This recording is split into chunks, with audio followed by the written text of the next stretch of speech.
So, good evening, good afternoon, and probably good night for uh, Lumina and Christina. So, thank you so much, everyone, for joining today.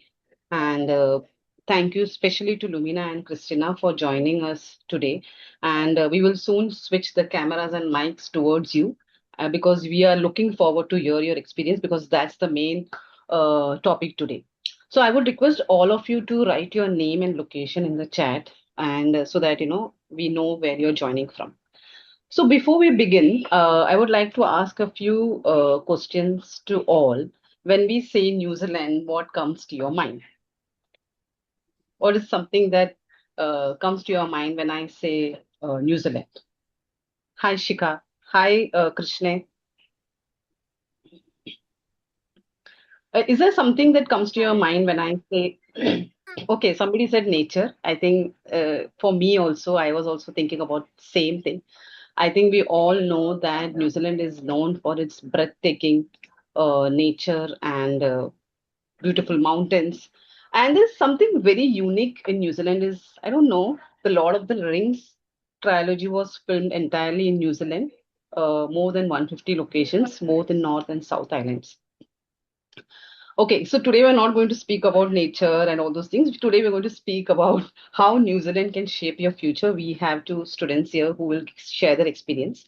Something about nature also I want to share is 30% of New Zealand is protected national parks and reserves. That's why it's known as one of the world's most beautiful natural environments. New Zealand is also home to smallest penguin in the world. I am not sure how many of you are aware, but I think most of them might know. And the kiwi bird, which is found nowhere else on the earth. So New Zealand has a population of only around 5 million, and all its universities are yet recognized. All the eight universities. They also have other than universities, they have polytechnics and private colleges as well. If there is a need, we will speak about it later. So let's come to who we are, what we do, and how we help our students take an informed decision. Um, Gaurav, can you allow me to share the screen? Yeah, just a minute. Um, is my screen visible? Yes. It's Yes, and visible, it right? is visible. Okay, thanks, Sonal. So this is about us. So I'll just take 1 or 2 minutes because it is important to know who we are. So before I say anything, the slide says everything. We want the student to talk to a real student because when we plan any study abroad destination, be it UK, New Zealand, Ireland, we go through all these brochures, YouTube videos, hundred of universities and they are very valuable. I would say you should do that along with connecting with the representative. But there are some questions which only a current student like Lumina and Christina can answer, like how was your campus life? How did you manage your accommodation? How did you find your part-time job? How was it like the cultural shock experience for you? These all things can only be explained by the current student themselves, and that's why Ask a Student exists. Okay, so this platform, our story actually began with a student, that's our founder, who was once an international student, like you, like most of you who are present today, found this experience very overwhelming. We all know study abroad journey is overwhelming, so it was overwhelming for our founder as well. The information was available everywhere, scattered all around. Um, there wasn't one place where students could simply talk to someone, sorry, who already had been to the same journey. And that's why Ask a Student was created. And our goal is very simple to bridge the gap between the prospective student and the current students. We are built, so what makes us different is that we are built on real experiences. We have all the destination, we have current students from all the destination, like student advisors who are verified on a portal from New Zealand till New Zealand, Australia, UK, Ireland, Germany, and many more. So our advisors do not share any scripted answers. They share their own journey, their own experience. Our vision is very simple. We want every student to make an informed decision about studying, about their education, and our goal is very sorry. Our goal is to empower 1 million students by 2028 by giving them access to genuine information and real student voices. So how do we support? So we support by having these webinars, and we also have a WhatsApp community group. My team member will be sharing that link.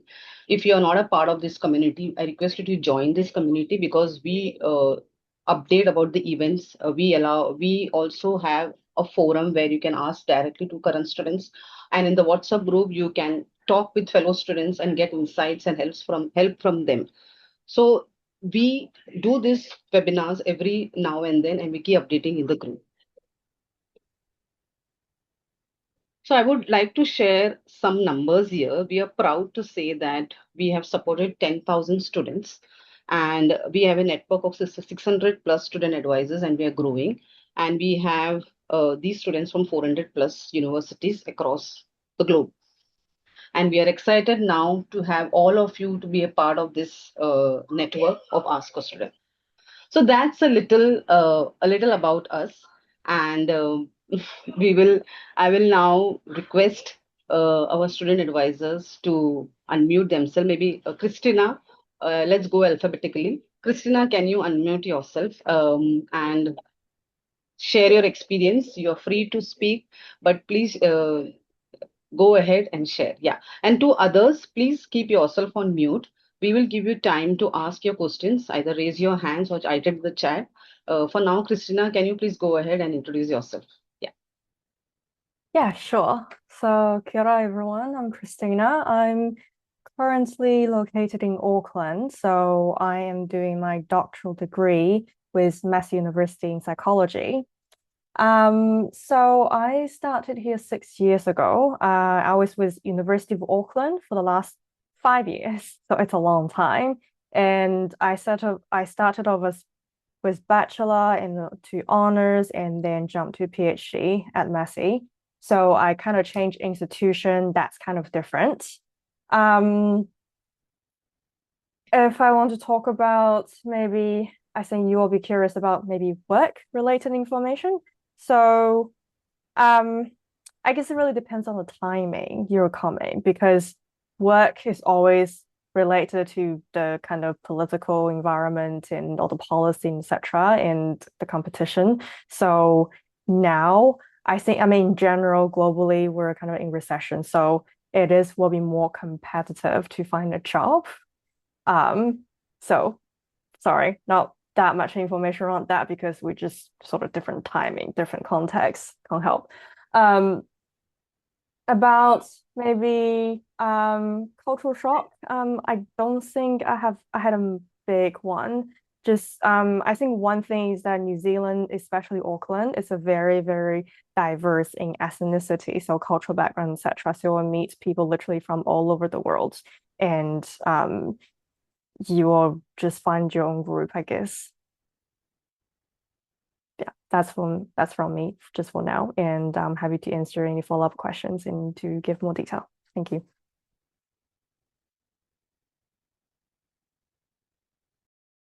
Thanks, Christina. I'll come back to you with a few follow-up questions. I would ask Lumina to unmute herself and share her experience. Lumina, you can also share your experience, how you shifted from Mumbai when you were 16 years old, and you can also share that. Yeah. Yeah. Um, hi. Hi everyone. My name's Lumina. Noreen's not my last name, it's just two first names. I have a different last name. Um, I am currently studying a double degree in a bachelor's in law and bachelor's in arts at AUT. And I've been in uni for 4 years now.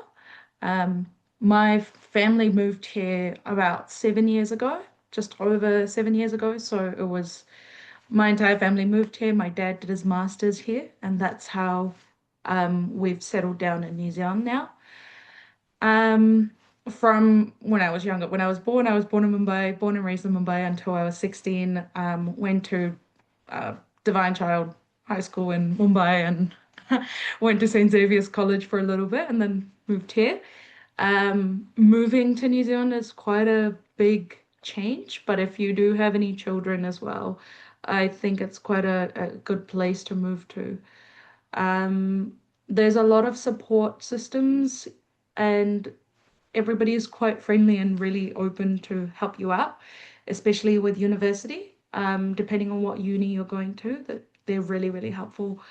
Um, with work, like Christina said, I would probably say, I mean, I work part-time, um, but like Christina said, there is a recession going on, so finding part-time jobs have been much more difficult. But if you're coming on a student visa, I think you should have about 20 to 25 hours. Um, it can be quite difficult at first, but just making your connections and finding your way here will let you find a job, and it'll be quite much more easier when you're here. Yeah.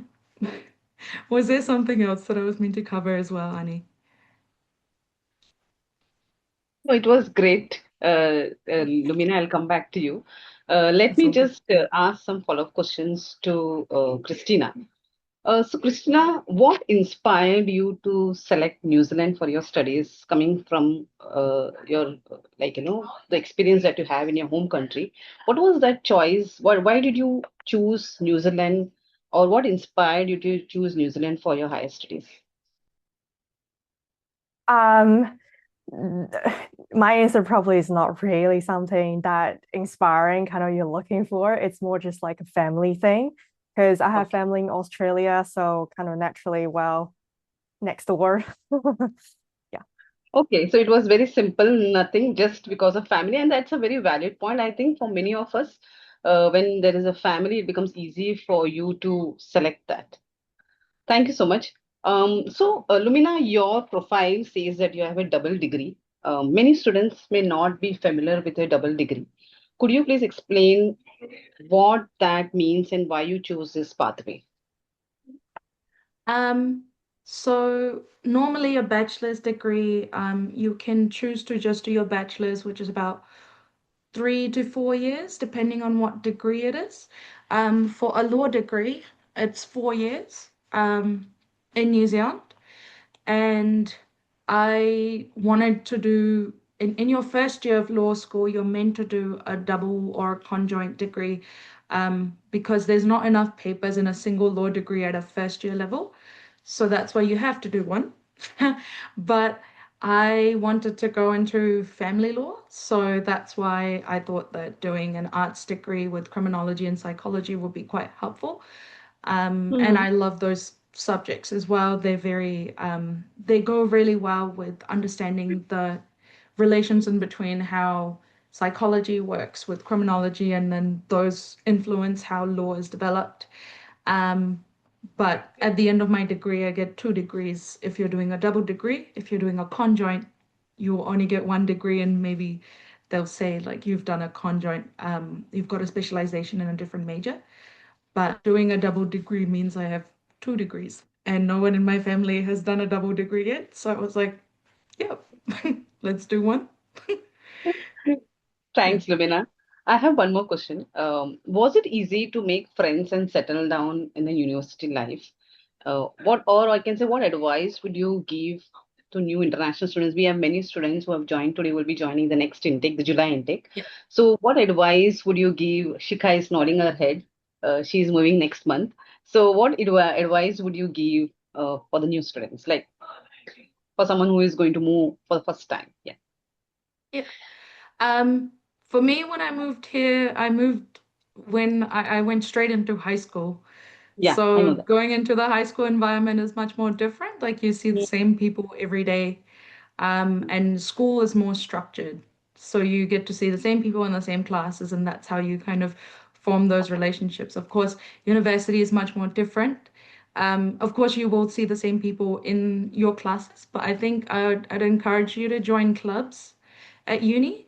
They have sports clubs, they have social clubs, gaming clubs, book clubs.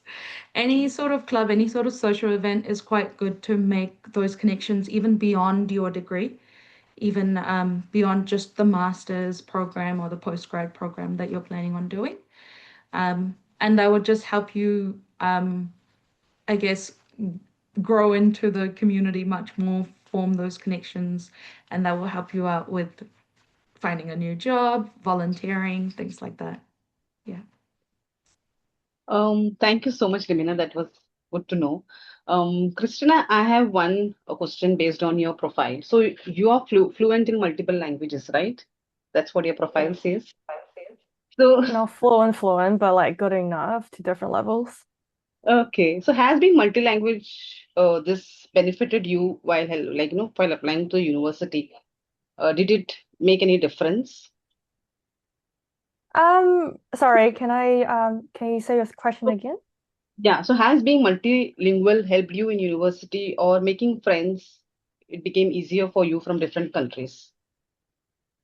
I guess definitely yes, because being multilingual, it also Mm. depends on the subject though. But being multilingual definitely helps in your new, for example, English language acquisition and help you understand people better faster than if you kind of didn't, I guess, put that much time into it.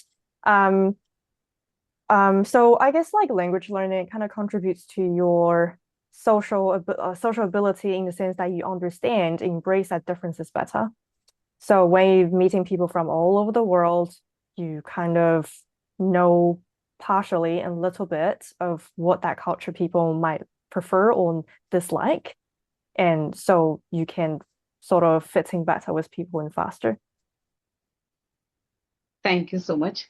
Um, I would also request all of you, if you have any questions, we can open the floor for the Q&A, and you can either unmute yourself or you can write it to the chat. Gaurav, are you available? You can just take over. Yeah, thanks, Annie. So, guys, we are ready for Q&A. Please, as Annie said, please post your questions in the chat or raise your hand.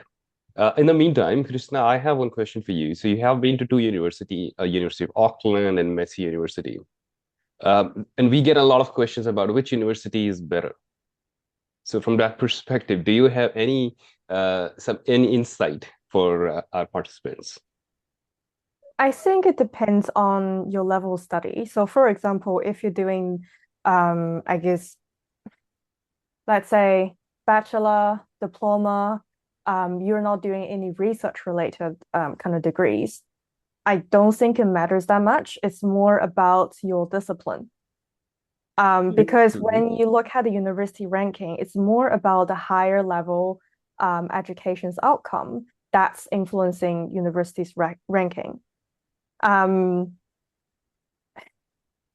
But I can kind of say that when I came here, people generally tell me if you graduate from University of Auckland, employers Mm-hmm. are more sort of it's more preferable kind of choice for Yeah, employer. yeah, yeah. Because it is kind of that based on what I heard from people I know from different University of Auckland is quite competitive in a sense. It's kind of quite stressful because it's more research intensive university. Yes. Got it. But at a And higher level, mhm. sorry. No, Yeah, go sorry, ahead, go but ahead. No, please share that. at a higher level education, for example, when you want to do PhD, then it's more about um, the supervisor you want to follow. That matters more than the That way. university reputation and ranking. Yes. Got it. Got it. Yeah. And any I agree insight? with Christina. Yeah. Yeah, go ahead, I Limit. think it's very much the same. Like I went to University of Auckland for my first year and then I went to AUT. Yeah. So seeing the different disciplines, it really does have an impact on how like what university you choose. I am a true AUT girl, so I will up AUT any day. Got it. Because I went to University of Auckland, and especially for law school, engineering school, medical school, they're very competitive schools. And otherwise, I think the art school, the social sciences school was okay as well. But just because a university has a higher ranking doesn't mean that I guess it doesn't Got it. up the university any more than the other ones. I would Yeah. just say that because I went to UOA and my experience at University of Auckland, I'd probably say was lower than, well, my experience at AUT is much better than it was at University of Auckland. AUT offers much more support. Because University of Auckland is a big university, they struggle to cater for the amount of students they have. So sometimes getting help can take a lot more time. So that's a very good insight for our all participants, to be honest. And do you want to compare lives? Kian, we will take your question in a moment. And can you compare lives, student life in both universities? Anyone can go first. I Yeah, guess Lumina? Yeah, Christina. Yeah, please go ahead. student life. I guess Lumina. So I didn't attend AUT. I went straight through University of Auckland for 5 years for 3 degrees. But based on people I know, for example, from AUT, I sort of has this impression that AUT is more sociable than Auckland University. For one, probably like I mentioned, we are very research intense. So, and also like Lumina said, when you went to AUT, you feel like you have more support from university compared to Auckland. I think that's kind of also related to university sort of a style. Because in UA, we're more like we leave it on your own, you solve all your problem by yourself. You need to be really independent, kind of proactive. Yeah. Got it. So that's kind of Yeah. a difference, I guess. You did three But degrees in University of Auckland? yes. Wow, you Mm. guys are very educated, both of you. Okay. But when I went to Massey, that's also very, very different. Because Massey, we do provide way much more support. I can't tell, I can't speak from undergrad perspective, but at PhD level, a lot more support than University of Auckland. Yes. And Lumina, do you No, want to I add agree. anything? Oh, I agree. I think, yeah, it's like University of Auckland is very much independent, kind of they let you do what you want to do. You can be as sociable as you want or as introverted as you want. So you have that kind of freedom. For AUT and I know even Massey, because a couple of people that I know go to Massey as well, it's more like a community-like feeling, where they provide an environment that it is quite easy to access people. If you want help, it's much easier to get help. And which Anything, matters a any lot for problems. international students. Sorry, I just wanted to add, which Yes, matters yeah, a lot for international students it when they are does. lost in Yeah, this totally new country. Yeah. Yeah. absolutely. And just going to Student Hub, if you have any problems or issues, just reaching out for help is Yeah. quite important. Because I know that the international student experience can be very isolating True. because you're out True. there alone in a new Shikha, country you ready? and yeah. Shikha, you ready? Okay. All right. Sorry, Lumina. Yeah, definitely. Lumina, yeah, please finish your thought. Oh, yes, that was about it. Yeah. Okay, It can got be it. a very isolating experience, but that's what you need is support and just Yeah. people. And you shouldn't be afraid to reach out. Yeah. Yeah, and that's why we do this. That's why we started this portal, that students can network even before they land in their foreign university. So these Shikha, for example, can connect with you guys, and I don't know which university or college she's going to, but Um, Shika, you can unmute. I think Shika is also looking for part-time job. I was about to ask. okay, Uh, we'll come to part-time job in a moment. Yeah. Okay. So Kian, please go ahead, unmute yourself and ask your question. Hi, good afternoon. This Good is Pankaj afternoon. Mehta here, Kian Mehta's dad. Okay, Okay. so the question is specifically with relation to law field. Okay. So in India, we are from India basically, okay. So in India, how does it go that after 12th, it's like 5 years or 4 years, that Yeah. there you get the LLB degree. Then further Yeah. we have LLM and solicitors as well.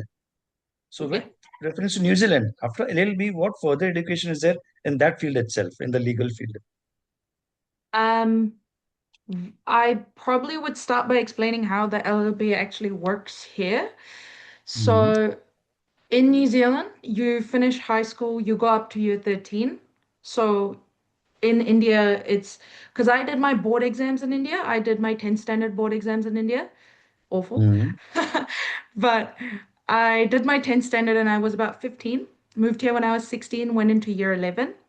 And then year 13 is when you're about 18 years old. So in India, that will be about your 12th board exams done. Correct. Then you go into university, so that's 4 years of an LLB. And then you have a professional studies course, which is about 3 months. So you have to do a professional studies course that gets you admitted into the bar, and then you become a barrister and a solicitor of the High Court of New Zealand. And then after that, you can go into the workforce as a barrister and solicitor, or you can choose to do your LLM. Um, yeah, it's normally just your master's in law. Otherwise, you can do a doctorate in law. There is no postgrad degree. There's no PG dip for it. It's just a master straight away. Even But as it's we more have in India, recommended. Yeah, I it's mean, I'm more sorry to interrupt. recommended that they go into the workforce Okay, and then get the employers to pay for their masters. okay. Yeah. And since you have studied in India, you know that we've got ICSC boards, SSC boards, Yes. CBSE, so on and so forth. Okay. So once my kid is done with his 10th grade, he's in IG board right now, IGCSE. So for Yes. grade 11 and 12, should you opt for that A levels or regular SSC board would suffice, in your I opinion? think normal board would suffice because that's the thing is if you move to New Zealand, it doesn't matter what board you've done. Um, I finished my 10th board exams in SSE. Yeah. And when I came to New Zealand, none of my Indian qualifications, but I went to St. Xavier's College for 7 months. None of it mattered. It's a brand Okay. new start. It's a brand No, new but start. since he is in IG board as of now till grade 10, Yeah. so opting for A levels in 11th and 12th, would that be our upper hand? Would we be having an upper hand in that? No, Not necessarily. no, not necessarily at all. It wouldn't matter because in Okay. New Zealand they just have a different system. So having A levels in India, they wouldn't compare it. It's not Right. Right. comparable, if that makes sense. So it's just like they'll start you brand new, even if you've done an SSE board or you've done A levels, everybody comes back to the same level. Got it. Got it. Yeah, Thanks a lot. Thanks a lot, Lumina. no worries. Okay. All right. Thanks. So Shikha, we got your message in the chat. It's in Auckland, and I would like to ask you, how are you feeling, and do you have any questions for Christine and Lumina? Thanks, Gaurav, for giving me the opportunity. So, hello everyone. I have joined the Wycliffe University College in Auckland, and I was more concerned about the accommodation part because, like, I have searching from last 1 month, but it feels like the someone is saying that the photo the people share is not equivalent to what it is actually. And so there will be a, like, you have to stay with a family or a couple, or there will be a male flatmates. So that is the more of a concern. So still looking for accommodation. Yeah. So that will be a one part, that how we will ensure that we will find the right accommodation. And secondly, my concern is, like, my family is also moving after a month. So they will be moving in the mid of August.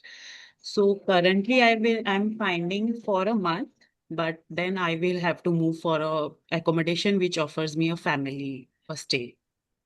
So yeah. Mm. All right. So accommodation issues that we wanted to cover apart Yeah. from part-time jobs. So Yeah. Lumina, Christina, any insights from your side? I'm guessing you guys will live with families. For my end, when my dad came here first to do his master's, he came in first, exactly as you. So my dad came in, and then a month later, my mom, my sister, and I came in. So it was a family of four. My dad stayed at an accommodation. So it's just a student accommodation that they had in one of the areas, I think, somewhere in the city area. And then he was just looking for an apartment. So we lived in a two-bedroom apartment. My parents lived in one room. My sister and I lived in the other room. But that month that he was here, he lived at that accommodation, and then he was looking for apartments for his for us. And then when we came through, he got the apartment keys a day before we moved here, so we went straight into the apartment. It depends on what area you're looking at. It can be difficult to find accommodation, but there's a lot of things on Facebook. I'd probably recommend Facebook has a lot of like Auckland flatmates that they're looking for. Some of them can accommodate families, say the landlord lives upstairs and the family lives downstairs. There's a lot of help on there. I'd probably say would be a good place to look. But if you're coming alone, I'd do like a boarding house first so that you have the freedom. You have a space, but you also have the freedom to move around and look for an accommodation. Christina, you had something on Yeah, that? that's kind of standard answer, and I would like to add Trade Me as another option apart from Facebook, right? Trade Me is like a proper official app that's like they have different platforms for like vehicle housing or like buying housing, renting, all these things, and just general kind of trade and sell. Um, so I guess, I mean, Facebook is a good place, but Trade Me, it's like slightly more secure in the sense because it's regulated. Right. But not saying Facebook is not a good place. You just need to really talk to the people who are listing. Yeah. Thanks, Christina and Lumina. And Shiga, I can share with you my experience as well. So when I moved to New Zealand, I lived in university accommodation. And there is one question from Kashvi, that does university provide on-campus accommodation options? Yes, AUT does. I'm not sure about Massey, Christina, you would know. Massey provides university accommodation. So most of them do. Whitecliff, Shikha, I'm not fully sure if they do it. But if you get university accommodation in the first, when you move to a new country and you cannot see place by yourself, because Shikha's concern is that people are telling her that what you see on the in pictures may not be the reality, and that's a concern for everyone. So you cannot see while you're still in your home country, you cannot see that property. So perhaps the way I did was to just book a university accommodation, safe, secure. May not be the best as per the pictures, but 1 month, 2 months, you can stay there. While then you can go there and, as our advisor suggested, go to Trade Me, go to Facebook, and you can visit those places before you purchase a lease or you start sharing with others. There are multiple options. You can share an apartment, you can share a house, you can live with a family, and there are other options. But initially, if you can get a university accommodation or something like that, 1 month, 2 month, that will help you out a lot. And in my time, there was no university living, Amber, and other accommodation providers. Nowadays, there are many. So you can contact them as well. A good thing about them is that they have vetted all the properties, and there is someone in middle. If something goes wrong or something is not up to the mark, you can always contact them. So do look out for that. And if you have any follow-up questions, we're happy to take part-time jobs. We will take in a moment. But if you have any further follow-up questions on accommodation, please feel free to ask now. That's all from my side. Thank you. Okay. Swapnil, in Christchurch, do we have good universities and what are the programs they offer? So Christchurch, Lumina, Christina, do you have any idea about Christchurch? I'm not actually aware of any universities in is it University of Canterbury? Yeah, I think that will fall. Christchurch, yeah. I've interacted with a couple of University of Canterbury students, but they have a whole range of courses that they offer on their website, actually. I wouldn't know specifically. I've only interacted with law students from Canterbury. But I wouldn't know about any courses there. Got it. Or maybe we can come back to this question. Yeah. Just from Christina. Christina, do you have any question? Sorry, do you have any insight on Christchurch? Oh, sorry. No, okay, no problem. So, Swapnil, our counseling team will reach out to you They will give you their insights. You will watch out for our email. Yeah. Okay? All right. So Kashvi, your next question: how easy is to navigate coursework and part-time jobs? Can get on campus work like TA or research? Before you guys start answering your question, this question, so Lumina, my understanding is you are a domestic student, right? And Christina, you are a domestic or international? International. Got it. So we have both perspective. So whoever wants to go first, Lumina, do you want to go first and add your share your experience about how do you navigate coursework and part-time jobs and can get on a campus work like I think TA means teaching assistant or Teaching research. assistant, yeah. With how easy it is navigating coursework, I would probably say it just depends on your it's quite easy on the platforms. So normally we use at AUT we use the platform called Canvas, and that is the layout for that platform is quite simple, and university lecturers normally just give all the possible information that you could require for the course and to do well on Canvas. So all of your readings as well as presentations, if your course is online, then videos, um, and they are quite easily reachable as well. So you can reach out to your university lecturers for anything that you may need, if something or some kind of marking rubric doesn't make as much sense or you want more clarity on it, then they're quite easily reachable. They're quite happy to help about that.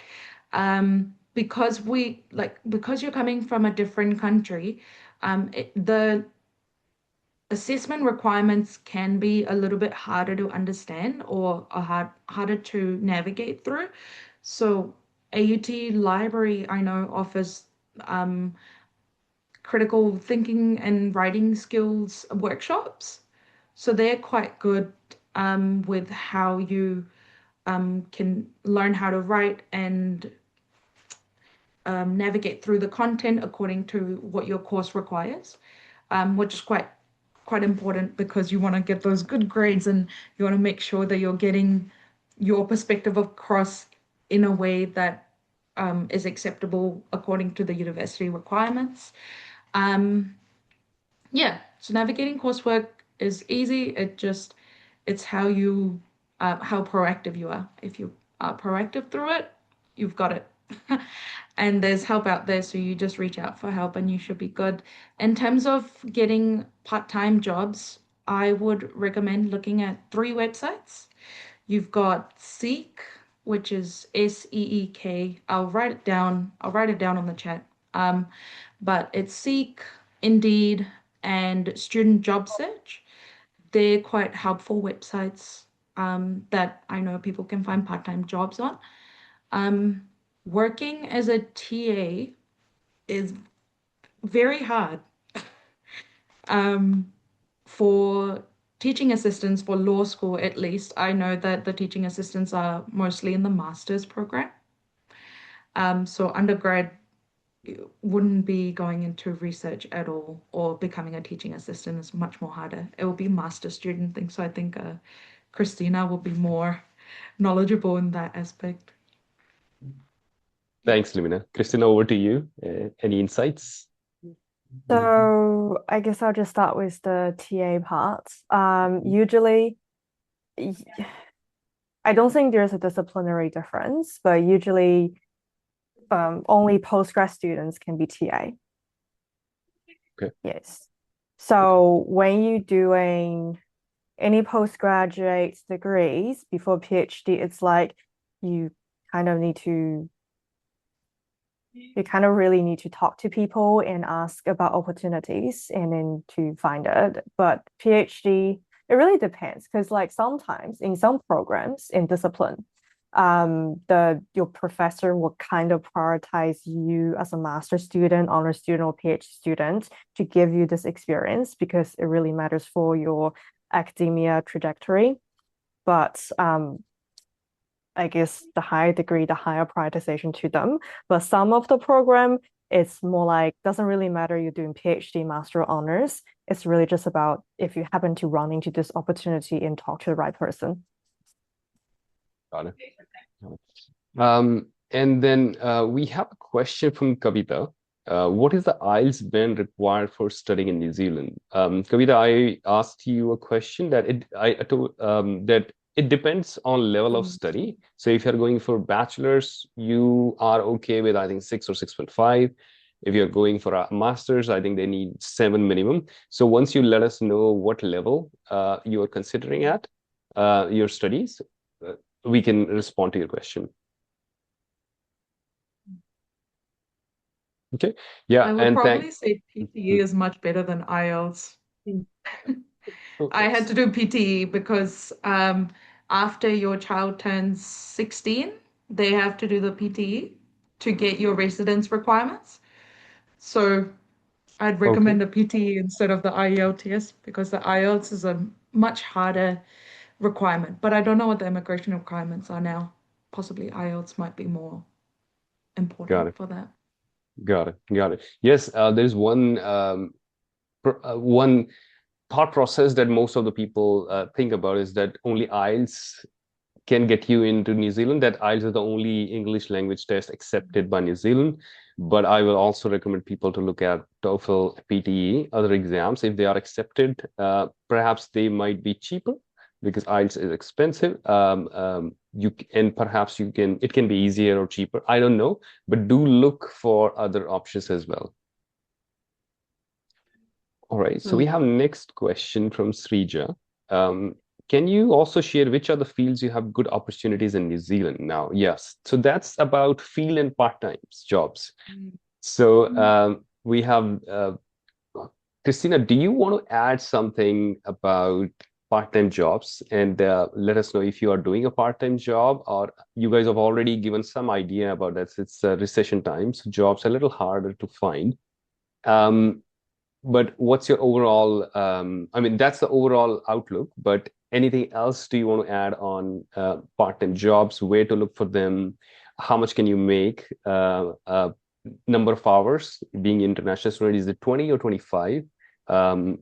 When I was there, it was 20 hours, and most of the countries have this 20 hours thing. So please, Christina, if you can add something about jobs and opportunities and field, that would be helpful.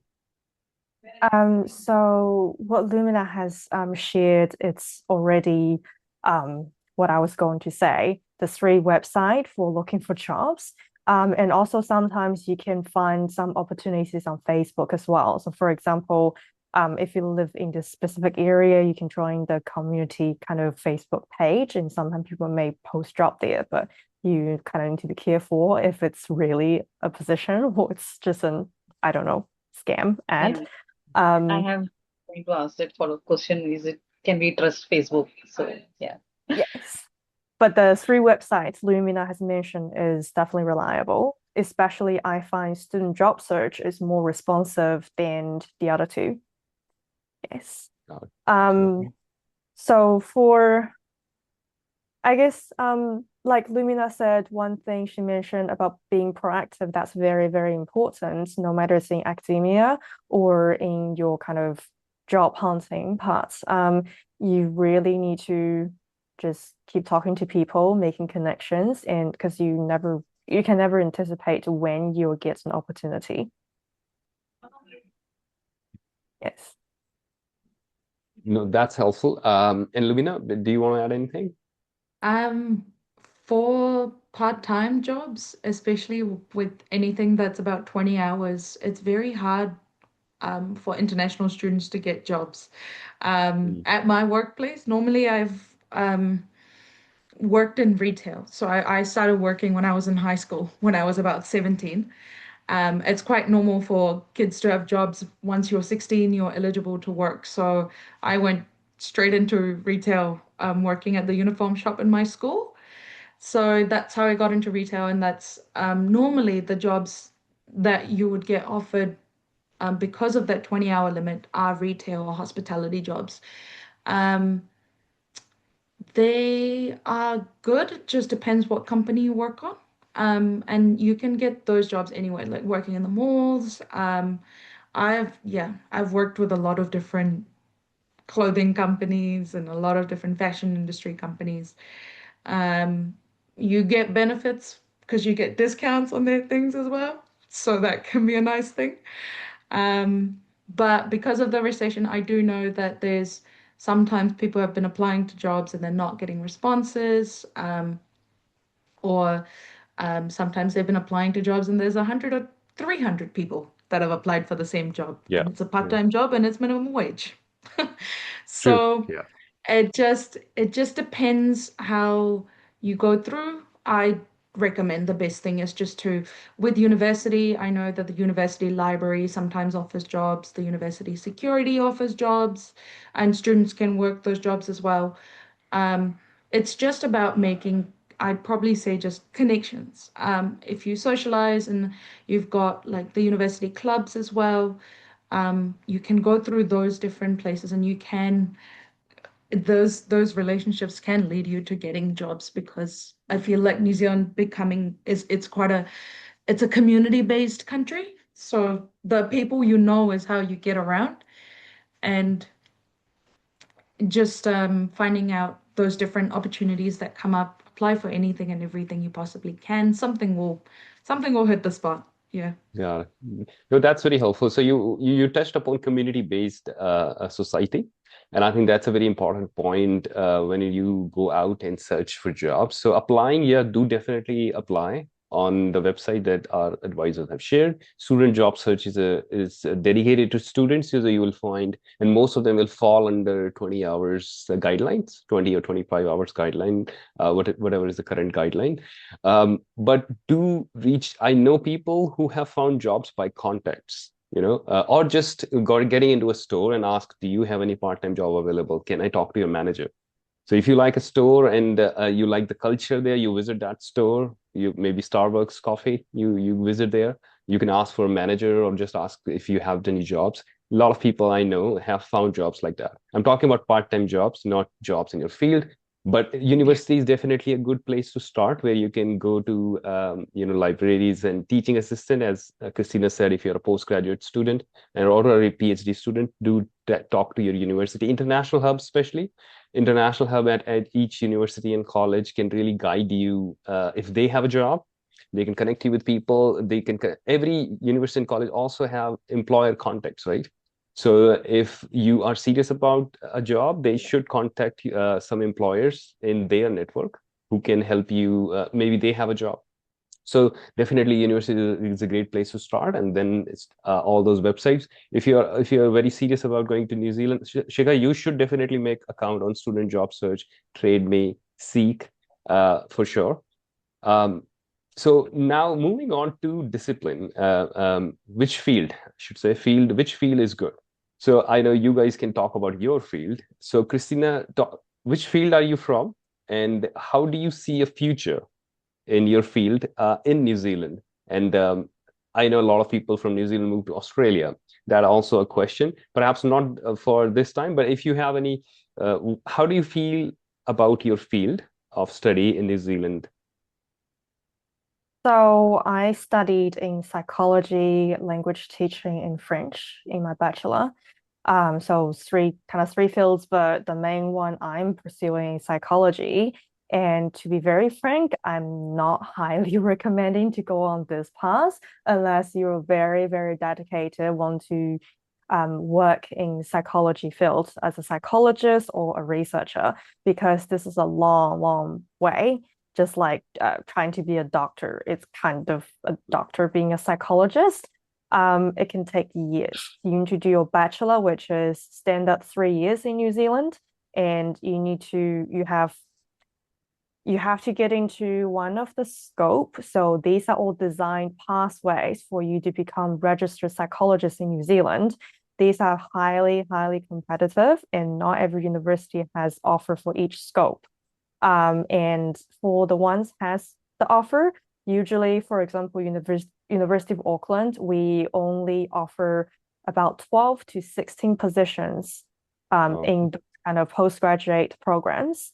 So that's why it's highly competitive. And then that usually takes another 3 years on top of your bachelor. So 6 years of studying, highly competitive. And then you have to go through the final exam to be a registered psychologist. And just a FYI, in those kind of pathways to be a registered psychologist, you're not guaranteed to progress to the second year. You have to reapply as a separate degree and for the third year as well. Yes. So you are doing a good job then. It's you're surviving. You look everything looks good, and so you have done a lot of hard work in it looks like New Zealand. And now all this hard work is paying off. You already have a job or good prospects about the jobs. I'm working on 2, 3 different positions casually, and also because I'm doing my doctorate as a research scope student in psychology, I also get marked in school. So it's really depending on what kind of career pathway you're choosing for your future, then what kind of experience you're trying to get. Got it. Yeah. So Lumina, over to you. How do you feel about your field of study? Um, I think I feel rather positive. I think um, I'm currently my disciplines are law, criminology, and psychology. So looking at all those disciplines, I do have quite a nice variety that I can go into. So if I go into law school and if I go into the field of becoming a lawyer and say the thing about law is you've got about 52 different disciplines in law. And the the nice thing is that I want to do family law, but I can go into family law and see how it is, and maybe if for some reason it doesn't work out or it doesn't fit the work-life balance that I want, I can easily switch to a different discipline of law, corporate law, commercial Mm. law, criminal law. There's about 52 different ones. 52 branches. Yeah. Yeah. So the field of law is quite vast, and even though I want to go into a certain area, I can switch over into a different area because in law school you can do the different papers according to it's an overarching. That's why you don't specialize in a law school. Like you wouldn't specialize in family law and law school because then that makes you it makes those pathways really rigid. So that's why they keep it quite vast. And I can go do papers in forensic mental health law, which I will be doing next week. And Yeah. that's a mid-semester course. So I'll be doing that. Then just looking at criminal procedure law. I can do banking and finance law. If I want to go in that, I do not. Yeah. Um, but I've got a lot more scope with law school. Um, uh, it depends. I think there's always that cycle of you're there's always lawyers that retire and there's always lawyers that come in. Um, but the scope from here to Australia is quite there's a lot of people that go to Australia, there's a lot of people that go to the UK. So people go do their bachelor's here and then they finish law school and then they go to other countries to do their masters. Australia, I'd probably say, is the most easiest to get your license transferred because the education system is much more closely related. So you can go over there, but I would only recommend that if you have been offered a job there, because Yeah. Australia is a different mammoth of a country to tackle. And I would only recommend if you only have a sure shot, then yeah, go there. But try and settle in here first, and then you can build your connections through your company. You can go over there. That's a good I pathway, I would I have one follow-up question, sorry, for Lumina. So you mentioned about this law that you can switch to Australia to UK. So is there any license exam? Because after I finish in New Zealand, is there any license exam I have to give it for Australia and for UK, or I can just go there? I'm not too sure about the UK. For Australia, I'm not 100% sure, so I wouldn't trust Mhm. everything that I'm saying, because I don't Mm-hmm. have the full information. They will be on their law school websites. From Mm-hmm. my understanding of what I've been told about Australia is at uni, when I've been told about moving to Australia, it's my experience of it is you can move your law degree over, so that's a credit change. Credit transfer. They Okay. will Got accept it. So Australia it. is more easier. They will accept it. In Australia, they have, I think they have a bar exam, but it depends on the state because they have a federal system and a state system, like the United States. Mm-hmm. Um, so getting admitted to their bar, I think you just have to do an exam, as far as I'm aware. But the lawyers that I know that have gone over there, they've gone through their companies. So they've been offered a job there, and that's when they move. That's why you're saying that only when you have a job, you can jump over there. It's much more easier to go Easier, yeah. over the ditch if you have a Yeah. job there. But Hmm. if you're going to look, then I think it's much more harder. It's not that it's impossible, it's just Mm-hmm. harder. I think Got Kian it. has one question on this law.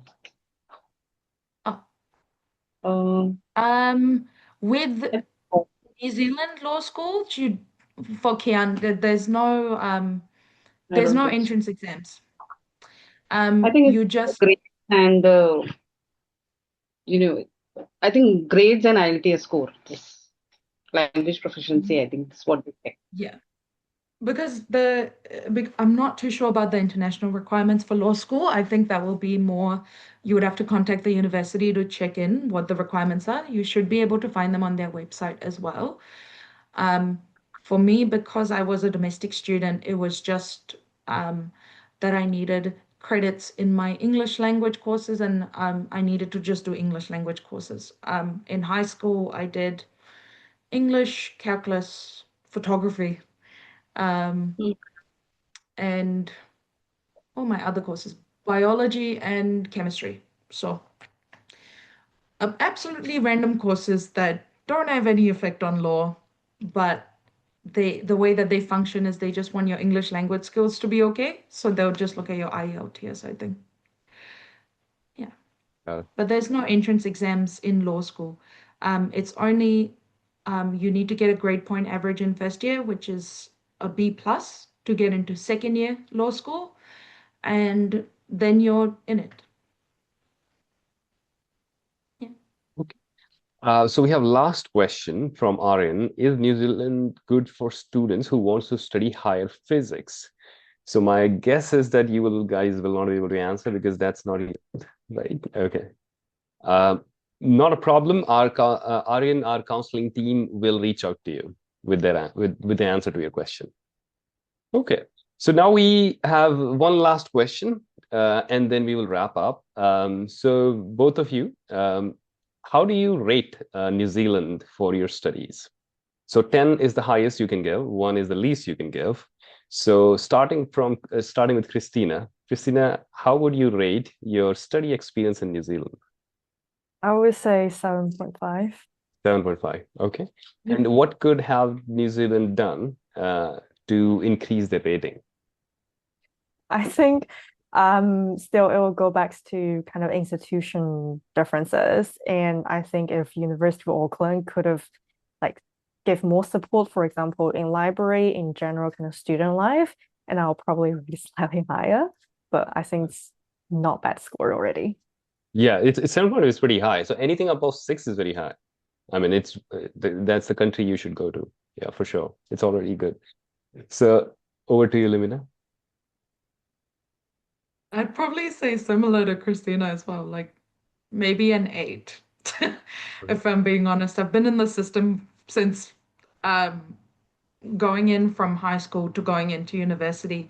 So I've seen a lot more of the system, I would probably say, for it, like going in, starting younger. Um, I think the same feedback goes for University of Auckland because they do need more support systems in place, but I think AUT is quite good. I would reckon AUT would probably sit at a 9 out of 10 for me for universities. I'll give Awesome. it the 1 point Yeah, leeway to mess up, but got it. AUT is too good. too good to me. Yeah, awesome. Awesome. That's But great no, to hear. just living here is yeah, I'd recommend New Zealand as a country. Just the whole community life as well as the student life here is quite good. Yeah. Okay. No, that's very helpful. So, with this high rating, I would say all these people who are listening here, we will urge them to do consider New Zealand as their next study option. And good luck to you, Shikha, for your new journey. We are sure that you will enjoy it. Mhm. Okay. Thank you so much. So, over to you, Annie, for the wrap up. Okay, thank you so much. I think it was very insightful. I truly enjoyed. It was great to know your insights. I think this is what the difference is. You get a personal experience from from the student themselves, and it makes easy for you to take a decision whether New Zealand is a good country for you because everyone has their own choices.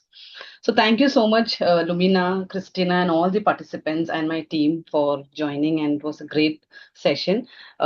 Please join our WhatsApp community to stay connected with us. And you can also connect with them on one-on-one call. My team has already shared the link. If you want to talk to any one of them, feel free to let us know. We will book a call for you. And yeah, that's it. Hope you have a lovely weekend and enjoy your rest that you will have. Okay. Thank you so much. Bye. All the best.